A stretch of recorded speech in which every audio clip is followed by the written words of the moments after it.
Hey guys, it's me Brian from Echo1 USA, and this is Echo1 TROY. This is the mid-length. There's also the short and the long version. Might as well check those out. I'll put the links in the description below. Make sure you subscribe to my tech support channel. These are pretty helpful videos, so if you're curious, like, hey, I want to get that gun, I want to see the inside, you can either ask me on Facebook or the Echo1 Facebook, or you can watch this video and see for yourself and go from there. Let's get started. Okay guys, let's get started on checking out the cool parts of the TROY series. You have the front and rear sight. You have the little release button on the sides. Just drop them down, otherwise they're locked. To take the Riz off, let's go ahead and look at that. You're just going to need a 3mm Allen. Okay, just slide the top part off. Comes off like so. The bottom part just basically holds it in place. We have this on the part shop as well, don't worry. For the Delta Star, you can use a regular AR wrench to tighten or remove. If you want to change the barrel, you can use a regular Mad Bull barrel, Echo barrel, any aftermarket barrel. Swap this on here if you're curious. Put this back on. And now let's look at the back part of the stock. You have the adjustment here, the stock pad right here. To take this off, a lot of you guys are using Gorilla Strength. You don't need that. Just press the tabs in just a little, like that. Done. You know, if you snap these off, our warranty doesn't cover the abuse and ripping off. So be gentle, be kind to your airsoft gun. Notice there's no fuse. It's just straight wire, so one less thing for you guys to check and worry about. Pop this off, put that aside, and you're good.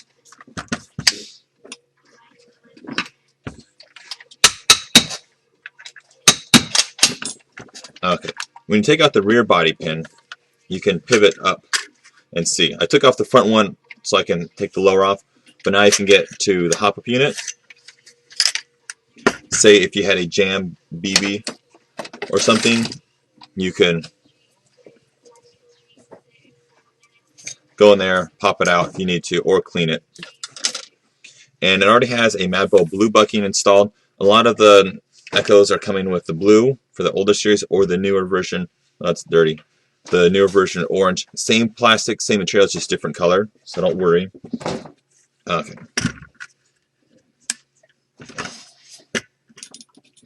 Pop off the little front pin. Okay, cool. Put that aside. Those aside.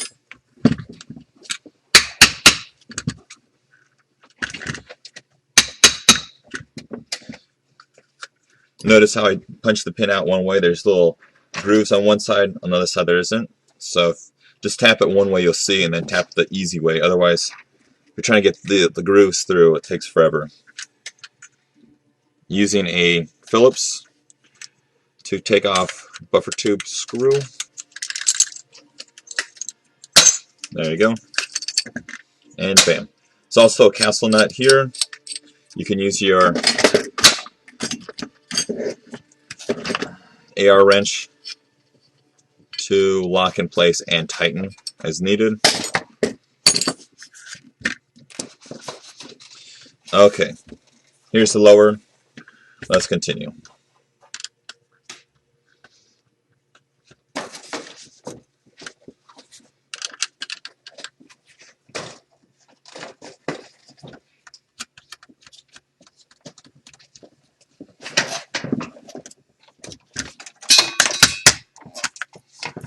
Okay, here's the motor plate, the set screw. It's a 1.5 Allen.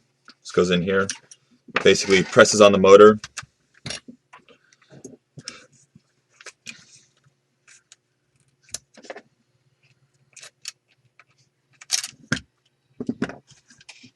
It's a regular non-torque motor. It's just a standard motor. It's good across the board.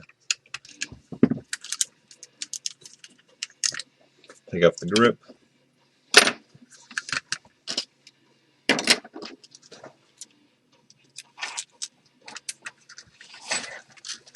Using a small Torx for the mag release. Put that aside. And then a small Phillips for the lower of the hop-up unit. This will slide out. wiggle it, and done. Here's the lower, the Troy Trades here as well, and cool markings and warning sticker. Put that aside. Okay, Echo1 Trades on a Gearbox shell. Let's look at the outside. You have 8mm bearings, pretty cool.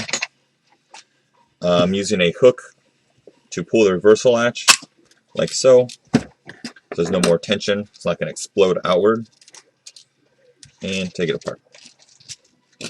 Okay, pop that open. Spring comes out, shell comes off. Okay, the spring is about 400 FPS spring, similar to like a 120. Bearing spring guide, which is pretty cool. You like that? No need to upgrade, it's already in the gun. The piston head is ported as polycarb. You guys like polycarb. Has bearings in there already. So you have bearings on both ends of the spring, which is really cool. Save you money on upgrading. Notice the back of the piston is reinforced and the second tooth is molded and cut down, so it's better for AoE. You guys like that? You have the side rails for high speed. We'll put grease in there. This gun's basically ready to go. Let's look at everything else. Stock tappet plate spring, of course, you need that. Tappet plate, polycarb as well. It's flexible. Air seal nozzle. Doesn't have an O-ring on the inside, but it's already a snug fit on here, so it's plenty good. Super tight. Okay. Single O-ring on here. Plenty good for a stock gun.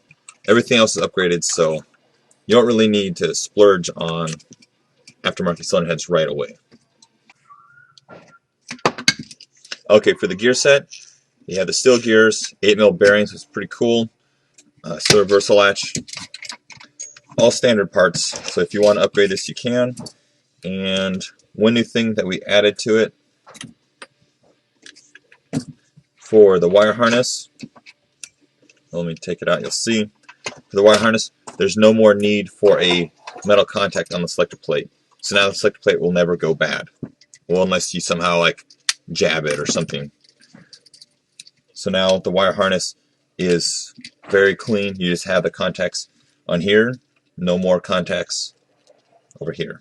You can put those in if you wanted to. Like say if you wanted to use the Echo1 M16 or M4 MOSFET, you still can. But the stock version, you have no fuse and simplified wire harness, which is really cool. And gets you a little more power, not really noticeable, but less things to worry about, and just straight to business when you're pulling that trigger. Let me go ahead and put it back together now. Here we go. Okay, I'm making sure they have the plastic harness seat flush on here. Pop this in. Notice how the wires, see, I really didn't have to take the wire harness out all the way to show you. If you take the wire harness out and you stretch and bend the wires to make them all straight, it's going to be more headache for you. So just leave them in, and notice how I have the red wire going past where the motor goes at the lowest point. Just so that this part that's spinning, the motor pinion gear, doesn't just rip up the wires. So you want to make sure you keep that.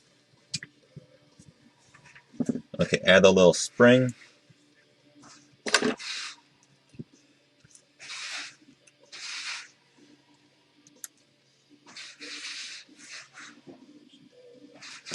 Okay.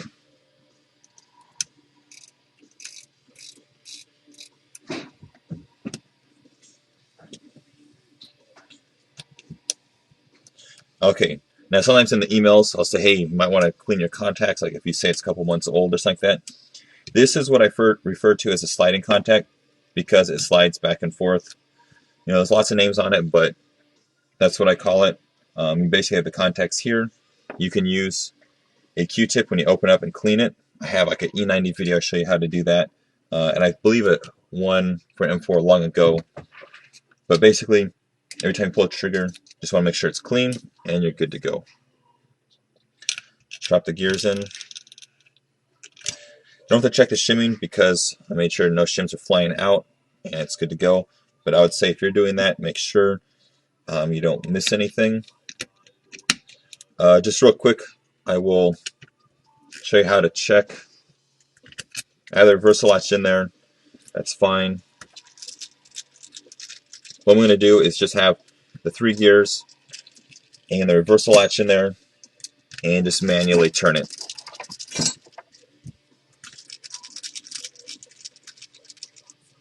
So I'm able to get like 1.5 revolutions, and I'm still spinning with the reversal latch pressed on there. You hear that clicking? That's the reversal latch. So I can't spin it forward, I can only spin it backwards the correct way. So that's good. Let me go ahead and put this all back together. Hopefully this video is really helpful for you guys, and you guys can see and know what you're getting into when you take apart your gun, and also when you're getting the new Troy series. Okay.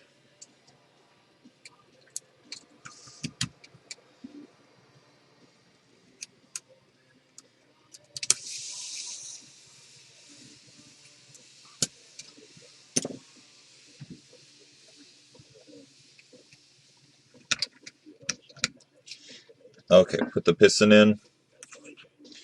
Make sure for the piston you have the rails on this side matched here. If you have it at a weird angle like that, or like that, it's not going to work. Make sure it's on the rails. It slides back and forth freely. Okay, before I close it, check spring, tap plate, spring for the trigger, the sliding contact, spring for the trigger here, for the safety latch, good, and the reversal latch. Make sure the spring guide is at the correct orientation, not at a weird angle, so you can easily drop it in. Also, look at the tap plate nub right here. It's right here, it's good. And close it. I just press on the cylinder, press the spring guide in, drop it down, like so. I press on the piston head and make sure it's good, it's still lined up correctly. Another way you can check is with stock springs. Press it all the way back and look back here and see that it's still on the track and it's good. Now to put it back together. Screw it down. Okay, now the gearbox is complete. I'm going to go ahead and put it back into lower and put the gun all back together. Slide the wires through. Hold on to this, the little bolt catch doesn't pop out on you. Okay, before I put the grip on everything, do not forget this. Since a 2-piece hop up, just drop it down and you're good. I switched to the full auto mode and I drop the pin in just so it lines everything up. Tap it in, and now I don't have to worry about this falling out, and I can continue.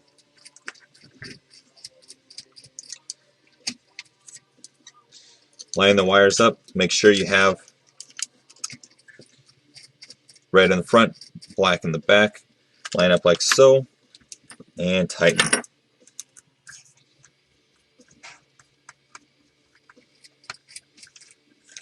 Just hand tighten. If you over tighten the screws on your airsoft gun, you can cause damage or them to strip out. You don't need 1,000 pounds of torque, you know. Just hand tighten and you'll be good. Notice how I put the wires like so. Red to the front, pop it in. It's springy, that's what you want. Put the black wire attached on a little pole. And good. And then the red wire, kind of like so. Still springy. Grab the little motor plate and stick it on there. I kind of go at an angle like so. Press down. Long screw goes in the rear, short in the front.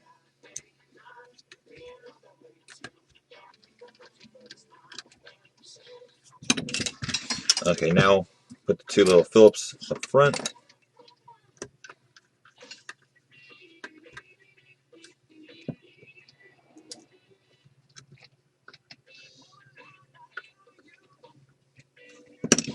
And the mag release. Don't lose a little screw. Press in. Use the small Torx again. Can use Allen, but the Torx seems to grip it better. That's what I do. And press in. It's good.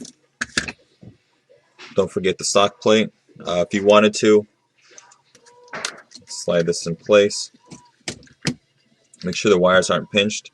Have the wires on the flat side the little fake extension buffer tube. Feed the wires through.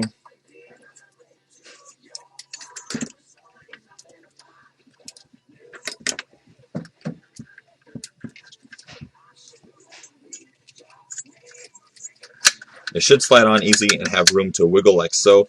If it's not able to do this, that means you're pinching a wire and causing a strip in the insulation. And with stripped wires and metal, that's not good, so take your time. Kind of pull the wires down and out like so. Slide this in and kind of tap it. Basically, you want the plate all the way down here in the screw so it goes into the spring guide. And tighten. Hand tighten, that's good. Tighten the castle nut. Extra secure. Okay, cool. Tuck the wires in there.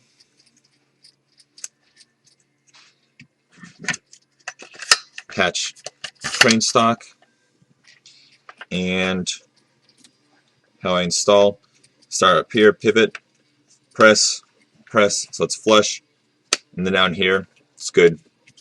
Not a lot of force needed. Grab your 2 body pins. Make sure it's springy, like so. Make sure the bolt catch is there. Press in the little dog ears. For you old people, it's been not old, but you know what I mean. In airsoft, you'll know what dog ears are. Front body pin, rear body pin. Tap it, tap it. And that's how you take apart the Echo1 TROY and put it back together. This has been Brian from Echo1 USA. Thanks for watching.